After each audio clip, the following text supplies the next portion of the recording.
విషయ సుఖాలు, ఒక రేడియో కొనుక్కున్నాం లేదా టీవీ కొనుక్కున్నాం. సో కొత్తలో బ్రహ్మాండంగా విడిచిపెట్టకుండా దాని ముందే కూర్చుని ఆనందిస్తాం. ఎన్నాళ్ళు?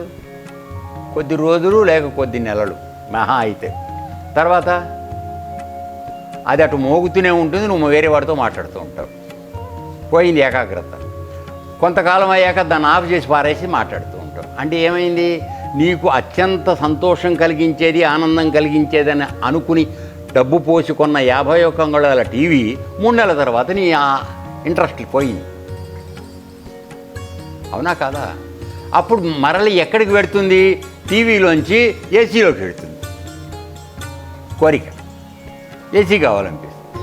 ఏసీ అయిపోయిన తర్వాత ఏం వస్తుంది? ఈ మాత్రంలా ఉన్న పరుపులు కావాలనిపిస్తుంది. ఇట్లా ఒకదాని తర్వాత ఒకదాని తర్వాత వస్తుంది. ఈ విషయ సుఖాల్లో గుణం ఉన్నట్లుగా ఆరోపించబడడం తటస్థింది అంటున్నాడు. అంటే ఏమిటి? ఆ వాటిలోనే అసలు దోషాలు ఉన్నాయి. ఈ విషయ సుఖాన్ని నమ్మించుకున్నావు అనుకో, అది నేను దుర్మార్గ గుణంలోకి తీసుకెళ్లే పరిస్థితి వస్తుంది. కటిక నేల మీద పడుకోవడం అలవాటైంది. నిన్న మనం ఉదాహరణలో చూసాం. నేల మీద పడుకున్నవాడు పడిపోయే పరిస్థితి ఏముంది? ఎత్తైన మంచం మీద పడుకునేవాడు పడిపోయే భయం ఉంది. అందుకని నువ్వు ఎత్తైన మంచానికి పడుకోవడానికి ఎక్కువగా ప్రిఫరెన్స్ ఇవ్వకు. కింద పడుకుంటే నిర్విచారం, పడిపోయేది లేదు, ఊడిపోయేది లేదు, హాయిగా ఉండొచ్చు. సో అటువంటి బుద్ధితో ఉండమని చెప్తున్నాడు.